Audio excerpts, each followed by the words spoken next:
This could be exactly what the Grizzlies are needing. Of course, we're talking about former first-round pick Brandon Clarke and his aspect and what he could bring to the 2025 NBA season.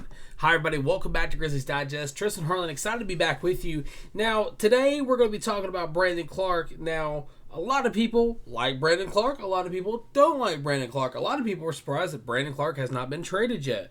But today, I'm going to give my aspect and my insight of what I think Brandon Clarke may do this season and how he can turn last season's failure into this season's success. But before we begin, I want to go ahead and talk about our subscribers. 36.2% of you guys are subscribed. To those 36.2, I say thank you so much.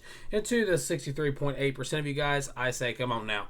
Why are we clicking that subscribe button? It's everybody's favorite price, free $99, so make sure we're clicking that red button below. Click the bell to enable all notifications for Grizzlies Digest, because you never know when myself or my co-hosts are going to be dropping videos. So, moving forward, go ahead and talk about Brandon Clarke. Now, of course, Brandon Clarke, like as I mentioned, somebody that some people think should have been traded a long time ago. A lot of people even forget that he's even still on the roster, but of course, Brandon Clarke last season prior to his injury, averaging about 8.3 points a game, about 19 minutes a game, and overall a decent field goal percentage number. Now, again, this is somebody who has had his history of injuries, of course, talking about the PCL injury that he suffered last season.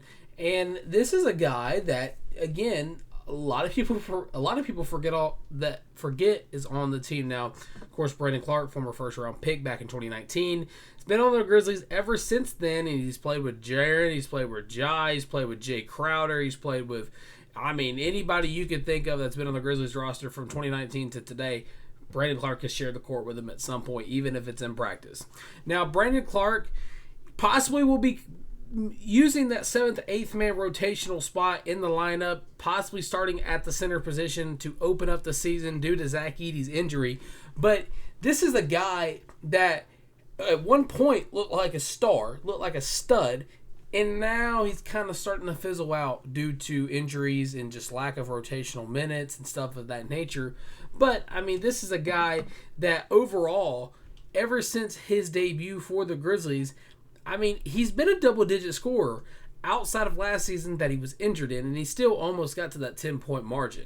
Now, again, depending on who you ask, a lot of people, I'm sorry, he didn't get injured last season. He got injured, and I want to say, or maybe he did get injured last season, but he also got injured in 2023 as well. My seasons are starting to run together, so I apologize if I'm displaying wrong information.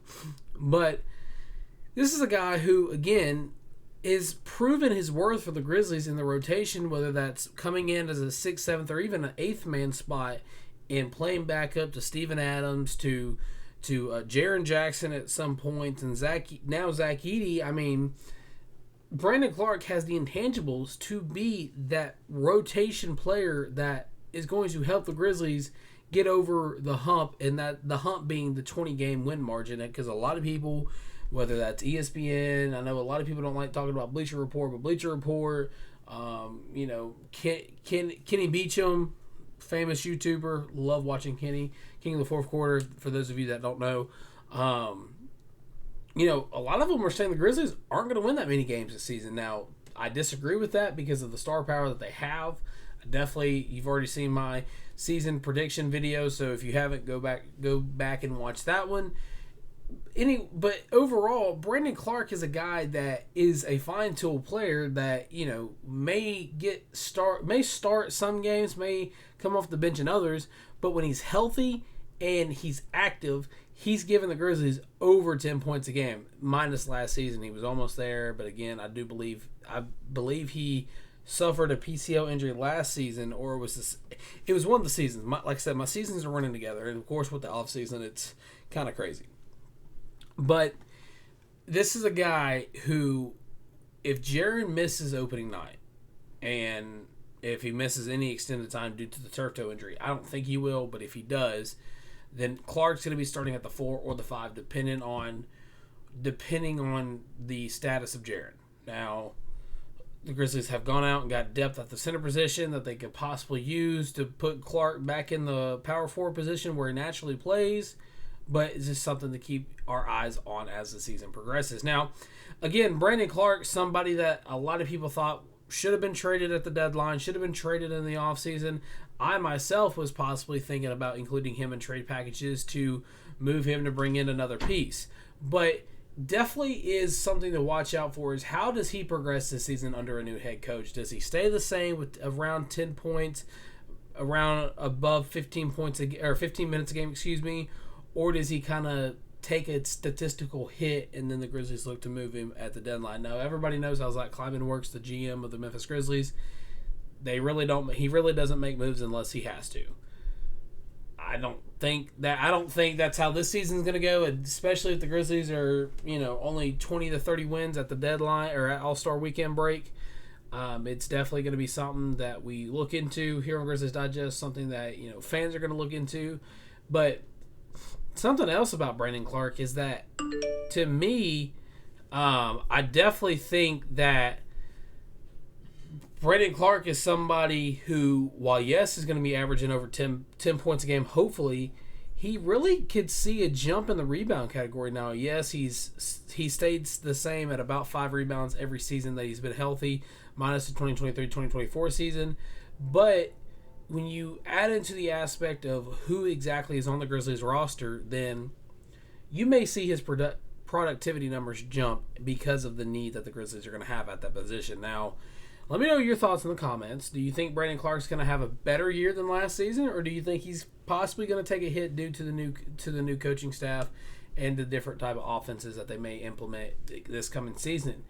But overall, from the standpoint of what I think Brandon Clarke's going to do, of course, I already mentioned the over 10 points. I think we definitely see a rise from field goal percentage. Now, I said that with my Jaren Outlook video. But I definitely think maybe Clarke gets to about the 64 to 65% range. Maybe even hovers at 60. But, it all depends on how the coaches want to use him in the system. Now, this is a guy who, when he's playing great, the rest of the team's playing great. When he's playing off, there's a little bit of a missing piece there that sometimes Ja or Jaren or formerly formerly Desmond May was able to kind of pick up the slack off. But this year, don't necessarily see any other players that are going to be able to pick up the slack to start the season, other than, of course, John Jaren. But as the season progresses, how are we going to see the implements of Jalen Wells? How are we going to see the implements of Cedric Coward? What role is Kentavious Caldwell-Pope going to play with the team? And definitely going to be looking at the definite role of Brandon Clarke once Jared and Zach Edey are healthy. Does he even get minutes? Is he going to only get 10 minutes a game? That'll be a career low for him. Or does he sit at the 6 to 7 man spot? Because personally, I put Ty Jerome at the 6, possibly, and move Brandon Clarke to the 7th man in the rotational spot. And that's even including if they're going to run an 8 to 10 man rotation with the depth that they have this season. Time will tell. Definitely make sure you're clicking that subscribe button for Grizzlies Digest to keep in tune with all the game reactions, game recaps, and so on and so forth. But, again, let me know your thoughts about Brandon Clarke in the comments. Did you even remember he was still on the roster? Is he somebody that you possibly want to see him shipped off at the deadline? Or is he somebody that you're kind of happy he's still on the roster, staying around, him and Jaren being the longest tenured Grizzlies on the roster currently? But, again, just let me know your thoughts in the comments. This is going to be all for this episode of Grizzlies Digest. Hope you guys have a happy birthday. Hope you guys have a great rest of your day. Great Friday if I don't talk to you then. And great weekend if I'm not back on here this weekend. But, again, Friday starts my play-by-play career for the Pulaski Academy Bruins in week 0. So go Bruins. And hope to see you guys next time. Peace out.